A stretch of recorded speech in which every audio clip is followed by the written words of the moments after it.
Bonjour, dans cette vidéo, je voulais vous montrer comment convertir un nombre hexadécimal en un nombre décimal. Alors, quelques petits rappels. Décimal, cela veut donc dire qu'on travaille en base 10 et que c'est la base la plus facile pour nous, êtres humains, qui possédons 10 doigts. En informatique, on travaillera plutôt en base hexadécimale, qui est donc l'expression des chiffres en base 16. Alors pourquoi 16? Eh bien, il ne vous aura pas échappé que 16 c'est 2 fois 8 et que 8 en informatique c'est l'octet. Voilà pourquoi les ordinateurs utilisent beaucoup la base hexadécimale. Alors dans la base décimale, tout va très bien car c'est normal, c'est nous qui l'avons créé et c'est la base historique. Euh, il y a les 10 chiffres, c'est-à-dire que on peut compter sans problème en base 10 avec les 10 chiffres à notre disposition. 0, 1, 2, 3, 4, 5, 7, 8, 9. Mais en hexadécimal, on doit aller en base 16, c'est-à-dire qu'on a aussi besoin des chiffres 10, 11, 12, 13, 14 et 15. Or ça, ce ne sont pas des chiffres, ce sont des nombres. C'est-à-dire que ça veut dire une fois la dizaine et 0 fois l'unité. Ce n'est pas un chiffre. Donc les informaticiens n'ont pas été chercher très loin et ont donc décrété que 10 en hexadécimal s'appellerait A, majuscule, B, C, D, E et F. Tout simplement. On a donc ici les 16 chiffres, il faut mettre des guillemets, parce que là on a des lettres, mais c'est les 16 signes qui permettent de compter en hexadécimal. On comptera donc 0, 1, 2, 3, 4, 5, 4, 8, 9, A, B, C, D, E, F. Très bien. Alors maintenant, pour convertir, eh bien, il n'y a pas une réelle difficulté, si ce n'est peut-être calculatoire. Souvenez-vous, en base 10, comment nous faisions, un nombre écrit en base 10, en fait, indique le nombre de centaines, ici il y en a 2, plus le nombre de dizaines, ici il y en a 7, plus le nombre d'unités, ici il y en a 8. Eh bien, on va faire exactement la même chose en base 16. C'est-à-dire que ce nombre-là peut se voir comme 0, 1, 2, et bien comme quoi, comme 5 fois la puissance de 2 de 16, c'est-à-dire 5 fois 16 exposant 2, plus A fois la puissance de 16 exposant 1, plus 6 fois la puissance 0 de 16. Alors, il y a un peu problème, voilà, ce que je vous disais calculatoire, c'est-à-dire qu'on est plutôt à l'aise avec les puissances de 10, hein, il suffit de rajouter un 0 derrière. Les puissances de 2, on finit par les connaître par cœur, au moins pour les premières. Les puissances de 16, c'est beaucoup plus compliqué. Alors, 16 au carré fait 256. Donc là, on peut difficilement échapper à l'utilisation d'une calculatrice. Donc il faut faire 5 fois 256, qui nous fait 1280, plus.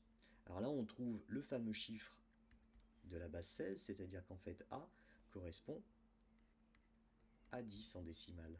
Donc ici, on a plus 10 fois 16 exposant 1, qui est égal à 160. Et ici, 6 fois 16 exposant 0, c'est-à-dire 6 fois 1, c'est-à-dire 6. Et donc, 5A 6 en base décimale s'écrira 1280 plus 160, ça nous fait 1440, plus 6, 1446 en base 10. Pour 27, deuxième exemple, beaucoup plus facile peut-être, je vais effacer ça, voilà. On a donc uniquement deux puissances de 16, la puissance 0 et la puissance 1. Donc 27 en hexadécimal correspond à 2 fois 16 exposant 1, plus 7 fois 16 exposant 0. Et là, on peut se permettre de faire le calcul de tête, puisque ça fait 32, ça fait 7. Il s'agit donc de 39 en décimal. Voyons maintenant comment passer du décimal à l'hexadécimal. Alors, on va utiliser la même méthode que pour la conversion du décimal en binaire, c'est-à-dire des divisions euclidiennes successives. C'est un petit peu plus difficile parce que là, il va falloir diviser par 16.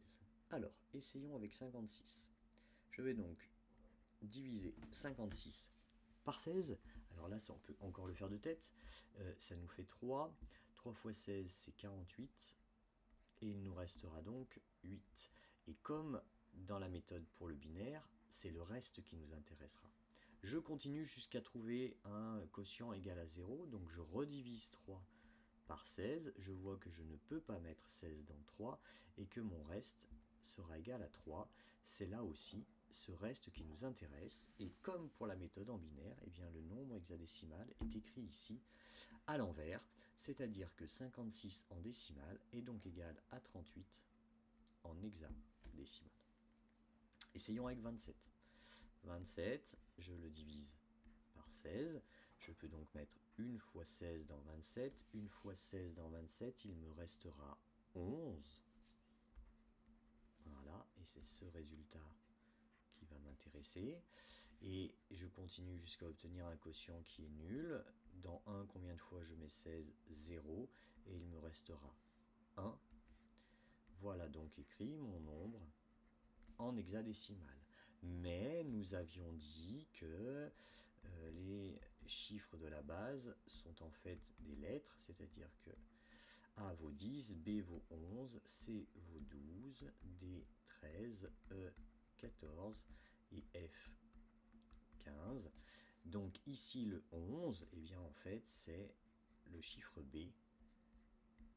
Et donc 27 en décimale s'écrira 1B en hexadécimal. Pour le dernier, 156 divisé par 10, même méthode. Alors il sera peut-être utile d'utiliser la calculatrice. Dans 156, on est presque à 160, donc je dois pouvoir en mettre 9 fois. 9 fois 6, 54. 9 fois 1, 90. Ça fait 144. 156, je vais le poser pour pas dire de bêtises, moins 144, ça fait 2, 1, il me reste 12. Très bien. C'est donc, je vous le rappelle, ce reste qui m'intéresse. Et puis, 9 divisé par 16, et bien dans ces cas-là, je ne peux pas en mettre 0 fois, et il me restera 9.